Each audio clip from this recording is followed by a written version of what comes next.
Hello, and welcome to the Peaceful Empowerment Work Show. We are coming to you live on WGSN-DB Going Solo Network. I am your co-host, Judy Forder, and I am here with my co-host in peace, Kris Miss... Burke. Kris Burke. Now, before we get started, if you would like to help us share the message that peaceful empowerment truly does work, please like, comment, share, and subscribe. Today's topic: if life is a game, which game are you playing? Depends on the day. Yeah, it does. Yes. It does.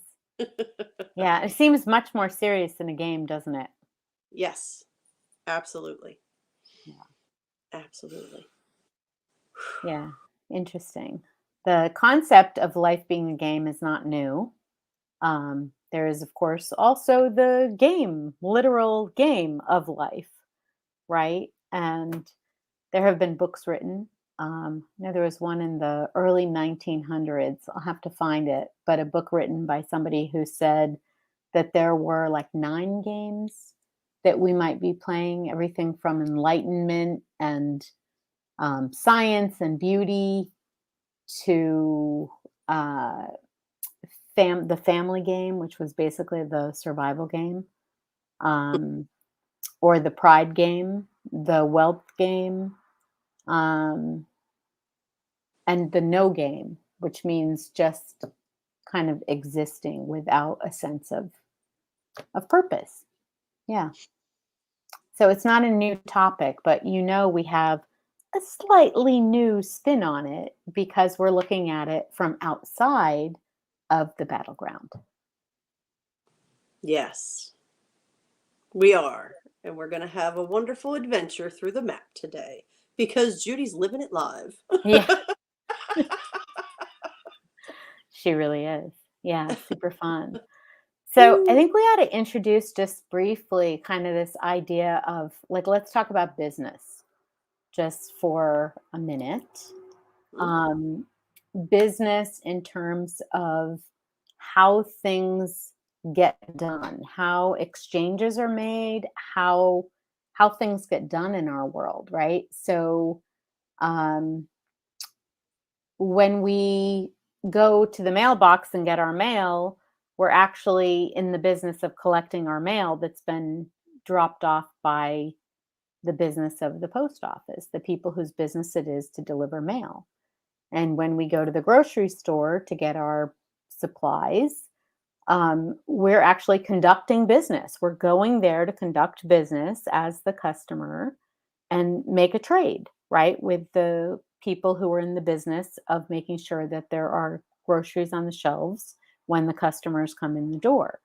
So a lot of us have ideas about business, which are common to the battleground. We might have assumptions about both business, kind of feelings about it and thoughts about it, and also about people who resonate with business, who go about conducting business. And so it's one of these things that we've found really helpful, and we're going to go step by step through this process. But we've found that to see yourself as not conducting business in a world that's actually run by business is to severely limit yourself and to handicap yourself in a lot of ways, right? So there's a lot of business going on in order for us to get our wants and needs met, in order for us to make contributions, whether it's nonprofit or not-for-profit or for-profit or volunteer. There's business happening here. And so if we in our minds think that we need to be separate from that in some way, then that can make it really difficult for us to grow and connect with our purpose and express it in the way that, our soul or higher self, or however you think of that, intends. Yeah. Oh, we had a little reboot there. Perfect, actually, because when Kris and I first met, I never, ever would have identified myself as a business person because I was a teacher. And then even when I left teaching to open my own business, I did not consider myself a business person. Yeah, that's common. Uh-huh. Yeah. Yeah. And before we speed by the teaching, as a teacher, you were in what business? I was in the business of children. In education. Education. That's right. In the education business. And it is a business, Mm-hmm. right? I mean, it's a big business to educate our kids. And Yes. if we think of business as being a negative thing, then we wouldn't want to associate educating our children with this negative thing. But education can be beautiful. It can be. Yes. I have some feelings about that, but we can save that for another show. Oh, I think they might come up.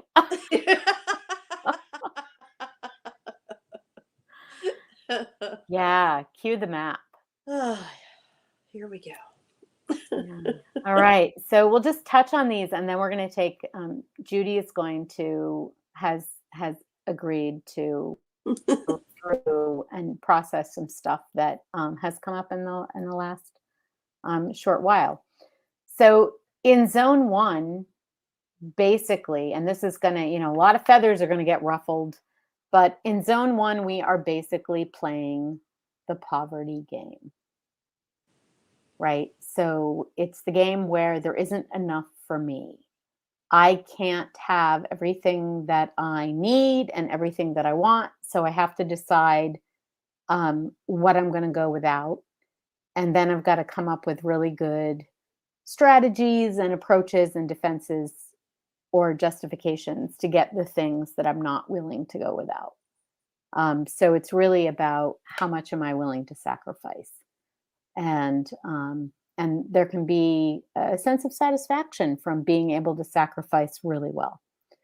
The second game in zone two is the pride game. So, we want to be one of the winners. We want to be one of the haves, not the have-nots. So we start using our strategy to figure out how to compete in that dog-eat-dog world that we imagine. In zone three, we become curious and we start saying, gee, I wonder how the world works, because the games that I've been playing, and most people who reach zone three have already got experience with either of the zone one or two games, or both, right? One or the other or both by the time we get to zone three for most of us. And this is when we start becoming curious and we just want to know the truth, right? We don't want to choose sides anymore. We don't want to be, it's this against that. We don't want to keep perpetuating the family patterns that we learned. At this point, we really want to know what's going on, who's behind the curtain, pulling the levers and strings, and how do I get this machine to work? And then zone four is the freedom game. And that's really where we see, okay. I'm starting to understand the essence of what's happening here, and that it's working for me and working for us collectively. And so that's where we begin to trust and no longer feel that we have to control or figure it out. We don't necessarily have to understand everything. We can allow the universe to do its thing. So let's go right into zone one, Judy, and why don't you let us know why that's coming up in your world and how that's coming up right now? Well, can't we blame everything on Mercury in retrograde? Yeah. Can't we do that? Right, I was telling right. Kris earlier this week, I feel like I'm a toothpaste being squeezed, and Mm. anything that doesn't doesn't serve me anymore is being squeezed out. So there's some deep emotions coming up, Mm. and we talked about money last week on the show. I was raised in a middle class family where we lived paycheck to paycheck, and I really didn't think much about all of that until I started taking our Own Your Experience class. But there is a pattern. You say middle class, you don't think poverty, you know, paycheck to paycheck. Yes, we had a roof over our head and food on the table. And so, little did I know, my subconscious financial goals in life were to have a roof over my head and food on the table Right, right. and nothing beyond that. Yeah.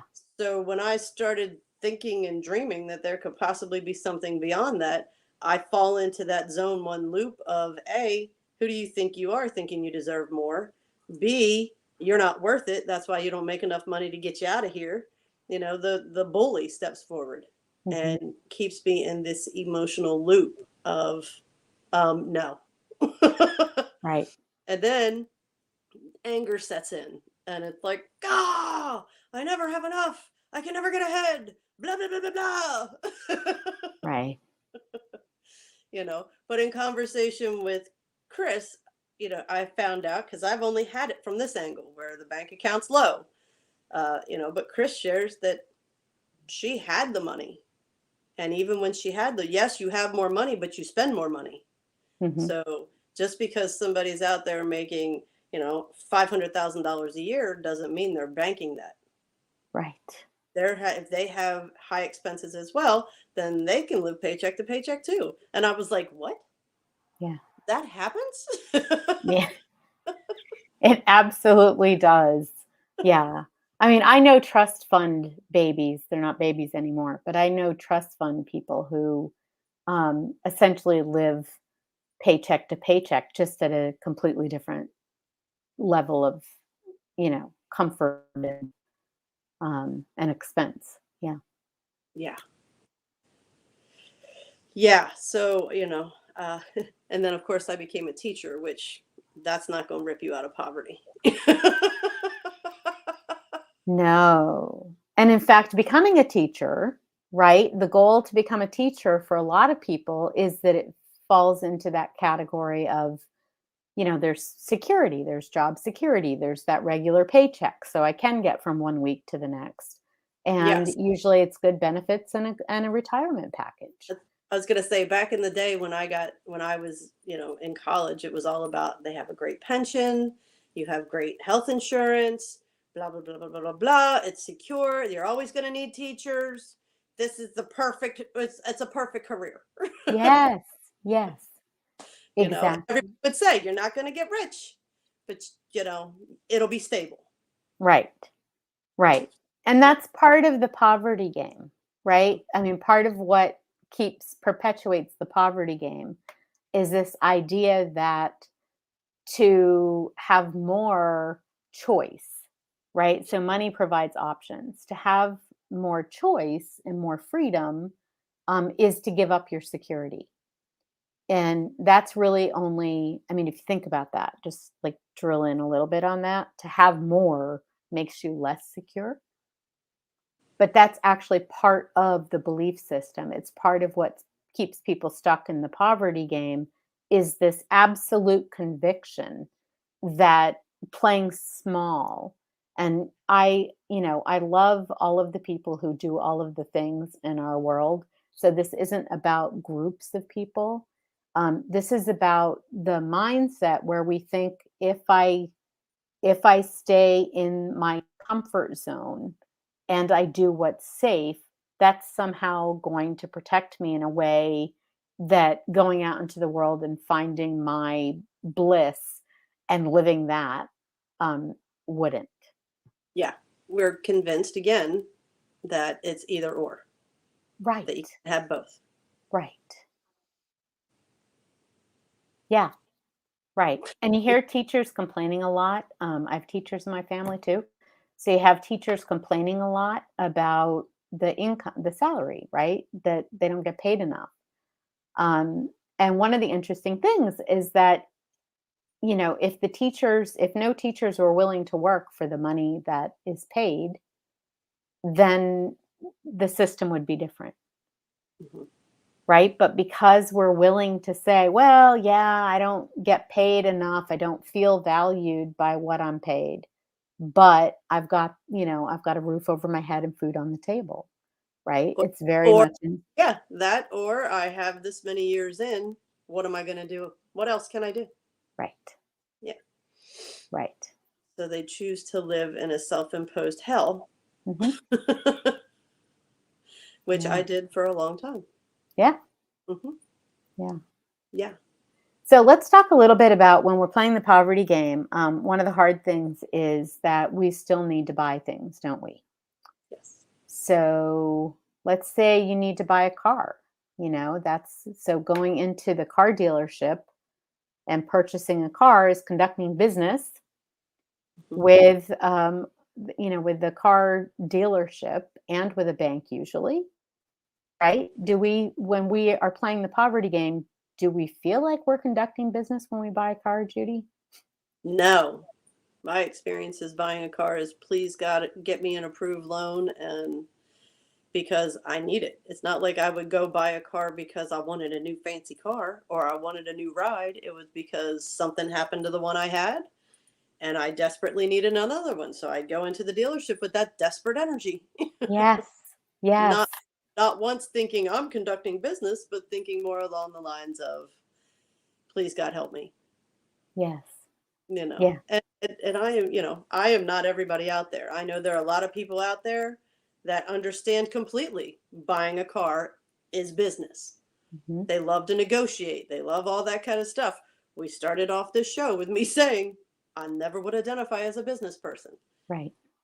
but had I been taught that these things were business interactions and how to go about those, I would walk in with a bit more confidence.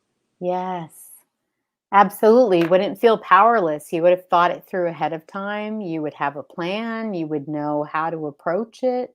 You probably would have taken the time to find out which car dealerships in the area conduct business that feels good to me, Right. right? That matches me. I Yeah. want to find out who are the ones that really operate in integrity because in every business, there are business people who operate in absolute integrity. It's important to them. They want satisfied customers, they want to help people, and they want to be fairly compensated. And then there are the people who see the desperate people coming in the door as prey to feed on, right? They'll take advantage of the people who are um, struggling and too much in fear, which is what zone 1 is because it's in hot pursuit all the time, ever present, right? So they will take advantage of the fact that you're not really able to think when you're in that emotional needy state, and you'll make decisions that probably aren't in your best interest. No, no. I mean, looking back on it, I've definitely made decisions buying cars that were not in my best interest, Mhm. but yes. And again, we are just presenting my experience. Yeah. And Which, it's so common, right? It's so common. So there are so many people who don't who in who experience buying a car as stressful mhm, and who end up regretting the emotional or impulsive or desperate decisions that they made after the fact. And the point that I want to underscore is that if we understand that that's just part of what's happening in zone 1, then we can take the time to get ourselves educated so that we don't have to play that victim role anymore. right. Yeah. Which then moves us into the pride game. Yes. Where, okay, I've done my research. I understand that this is a business. And I also understand that that guy is going to try to screw me over Hmm. when I'm buying this car. So Hmm. my experience again, this is all we're talking about is you walk in with a little chip on your shoulder. Right. Like, Right. somebody's going to lose in this exchange and it ain't going to be me. That's exactly right. Yes, we're trying to defend ourselves, right? Our guard is up. We're trying to defend ourselves. And so when we're trying to defend ourselves and we're clear about that, we're definitely aggressive. Mhm. Yeah. And how many times do you say sleazy used car salesman as a derogatory thing? You Mhm. know, every salesperson out there, their goal is to screw you over. Exactly. Exactly. That's that's how it looks in zone 2. Yes, that is exactly how it looks in zone 2. Mhm. You're gonna eat or be eaten. Right. Right. And you want to swagger out of there where the car that makes you look the way you want to look, Hmm. right? The best car that you can get, that you can afford, that's going to make you look the way you want to look. Um, and you want to get a price that you can, feel good about and say, ha. I kept a little bit in my pocket that they didn't get. Right. That's the pride game. Hmm. Yeah, I won. We could, right? We could just underscore it as every day there's a dog eat dog fight. Every interaction has an element of somebody's winning, somebody's losing. Yep. And I feel proud in the pride game, zone 2. I feel proud if I walk away feeling like, well, I won that one. Yeah. Yeah. There's a song, a country song, and it's one of the lyrics is sometimes you're the windshield, sometimes you're the bug. That's great. Yeah. Enough said. Ooh, what do we got here? I have experience buying cars when I was like Judy and desperate, but have recently been doing it as a business. It's different as night and day. Ooh. Oh, Harley, thank you. We have come to find out that that's our friend Janice. I did not know that. Yes, that is her old YouTube handle. Thank you for watching, Janice. Yeah. And I'll get some tips on you as to how to treat it like a business now. We shall see Yeah. later. Yeah, absolutely. Absolutely. Okay, so let's move into zone 3 with curiosity. Let's keep the car purchase going because I think it's just kind of a lovely example because all of us have been through this, right? So Mhm. in zone 3, what's the experience? What's happening? In zone 3, you start looking for the facts. Show me the truth. Um, I want to know what it is I'm working with. Mm-hmm. So I want to know as many facts. I want to know as much truth as I can possibly have. Mm-hmm. Yeah. And we're listening to our intuition. We're Hmm. getting a sense of the people. We're trusting our gut about this person feels like somebody who I can trust, Hmm. or who, is interested in me being satisfied, or this person feels, I don't know, just like there's something that's telling me not to interact with this person, Yeah, you and know? that was the biggest shift for me was, respecting myself enough not to force myself to do business with somebody that I didn't feel Yes. was in integrity. And Yes. if they could throw shadows and trick me, whatever, but I really started trusting my gut Mhm. because I don't want to do business with people that aren't coming from at least a truth, honest Yes. space.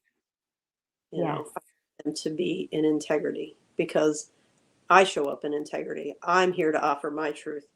Can what can we have? How can we make this work so that there's a win-win situation? Yes.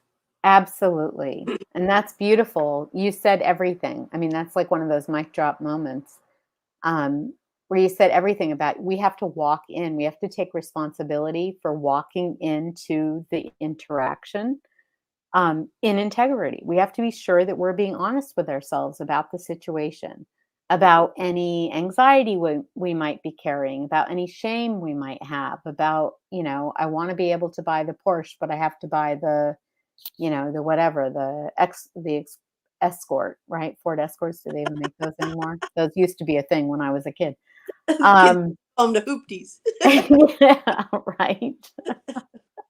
So walking in integrity where you're really honest with yourself and you've worked through the emotions that you're feeling so that you can say, you know, I need to buy a new car and I'm wondering if this is the place to do that, looking for that win-win interaction. Yeah, if And you walk in, like you said, I need to have the facts. If I want the facts from them, I need to have the facts. I need to yeah, buy a new car.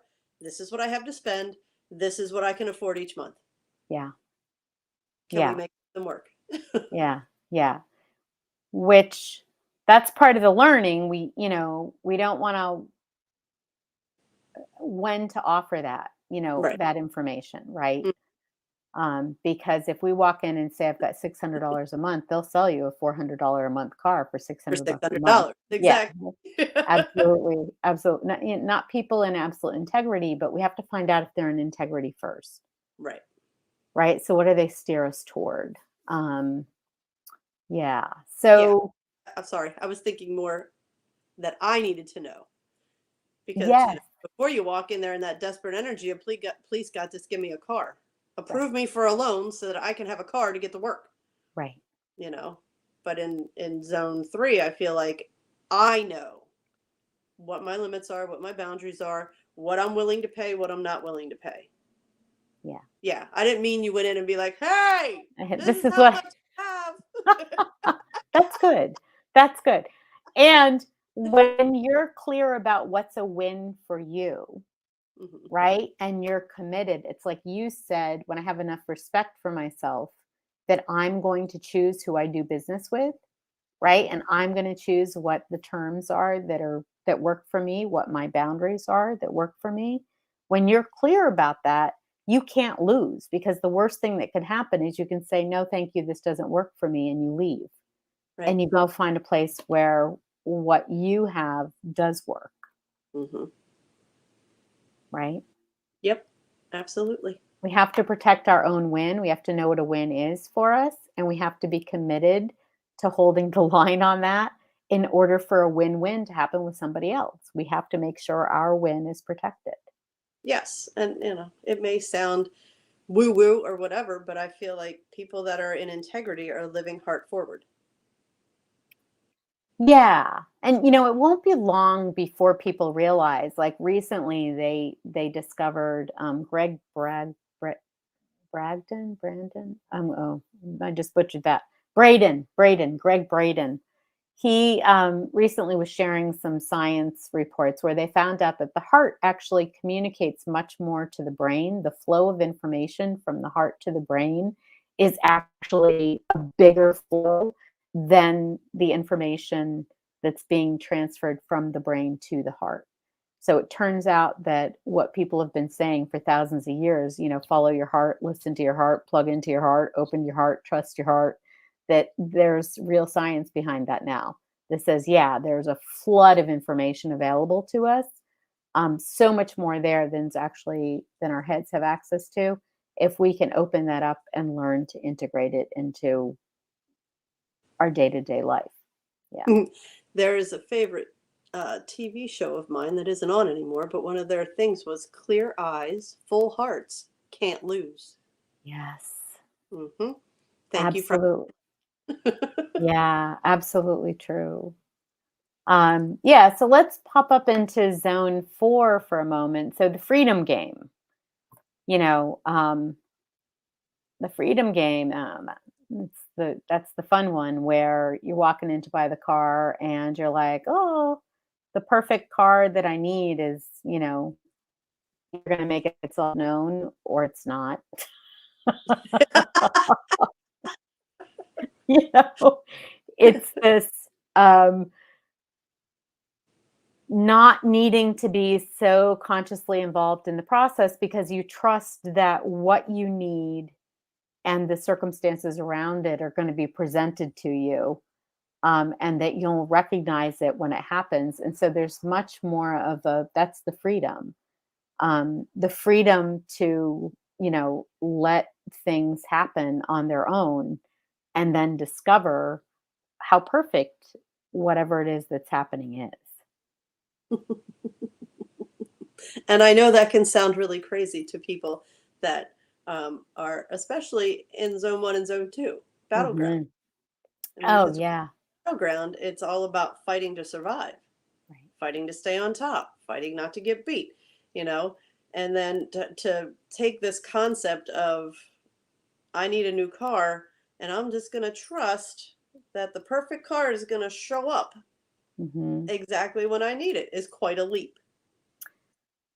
Yeah, absolutely it is. And the thing is that the leap is actually in shifting the mindset, Hmm. right? It's in shifting the thinking, because once we believe, and it usually starts with believing, like, okay, I'm willing to believe this. Once we believe it and it happens, not 2 or 3 times or 4 or 5 times, but I mean, when it's happened to you dozens of times, you know, you just know this is how it works. I Yeah. recognize the need for something. I recognize the desire for something. I feel worthy of it. I feel excited about it. There's an energy to it, right? And I trust that life will take care of it and bring the right opportunity about. And sure enough, it does. But you can't take somebody else's word for that. You really have to experience it yourself. And we've talked about this a lot of times. The thing that we have to let go of is the idea that we can't. Yeah. Yeah. And I mean, you're talking about everything is energy. And, manifesting, yeah, is a big thing. Everybody wants to know how to manifest. Well, we're telling you, when you're in zones 1 and 2, it's impossible to manifest anything that you want from zone 3 and 4 because it's not an energetic match.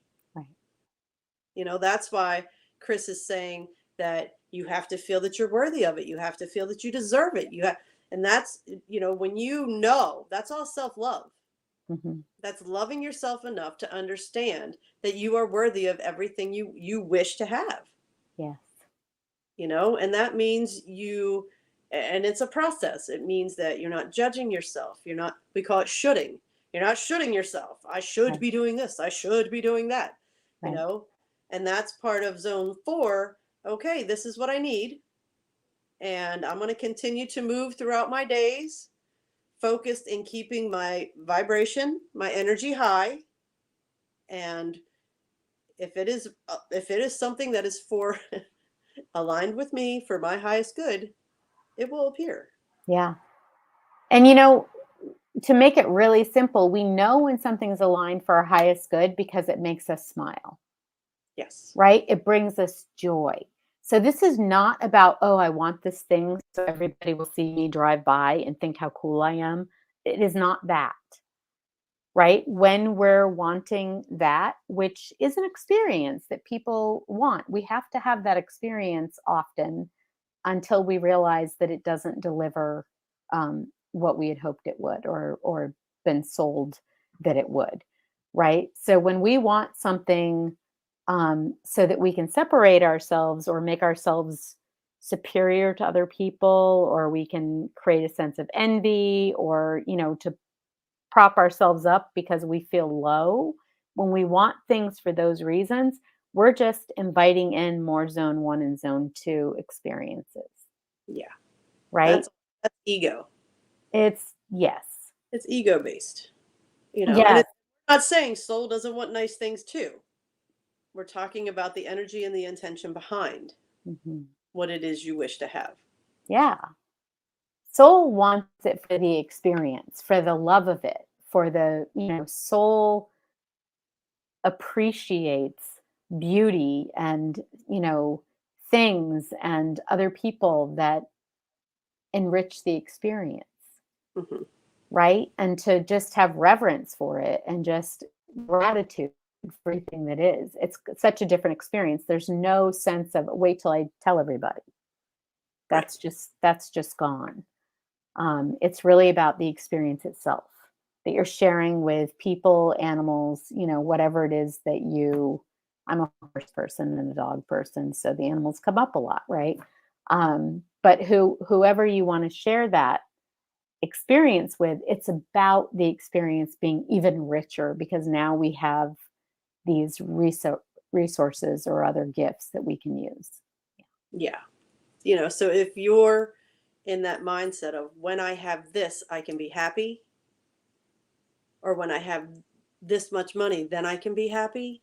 If you're putting your happiness off until you get, you're definitely in the battlefield. Yeah. That's zone 1, zone 2 behavior. How do I know? I freaking live it. I've lived it for a very long time. Do tell. Zone 3 is something that I have been dancing in and out of for the past year. Mm-hmm. So there's still things coming up that trigger me and throw me back into zone 1. I had something this morning come up and throw me back into zone 1, but I was able to see it from a zone 3 observation deck, I'll call it. Yeah. I was watching it all unfold with an understanding that it was coming up because it needs to be released. I'm done. Yeah. This poverty game, game over. I'm done. Yeah. and Yeah. it works its way out in anger. And I'm sure you can feel energetically, there's still some juice attached to it. Yeah. A little go juice. Uh-huh. Some people, a comedian says, I took to the bed. I didn't take to the bed. I took to the punching bag. Mm, I felt like I needed to physically move my body to get this pattern out of my cell memory because I say no more. yeah. No more. I've experienced life outside the battlefield, and I don't want to play the battlefield game anymore. No. And understanding that every interaction is a business interaction is part of that, me being able to say no more. In preparation for this show, Kris and I have done a lot of talking about this. And it Mhm. made me realize just how much time I still spend on the battlefield. Right. Yes, I've been spending more and more time in zone 3, but yeah, that it's been very therapeutic. I will say, Mm, preparing for this show. yeah. Yeah. Likewise. And that's a really good point because we don't just one day pick up our bags and our game boards and move into a different zone and live there forever. What happens is that we start to have experiences. We set the intention. You could say right now, I decide I want to experience the truth game. I want to know what that feels like. I want to try it out. I want to know what the rules are. I want to know what the cost of the game is. And I want to know what the payoffs are, right? How does this game work? And you can set the intention that you want to experience that. And then you will have an opportunity to experience that. And when you do, you will then find yourself back in your default game setting, right? And the decision to be made. Am I going to keep doing this? Or am I going to learn how to release and let go of the patterns that keep me trapped in these old games so that I can live more fully in the truth game or potentially in the freedom game? Right. And I'm sure there are infinite games beyond these, but we don't have to worry about those right now. That's another show.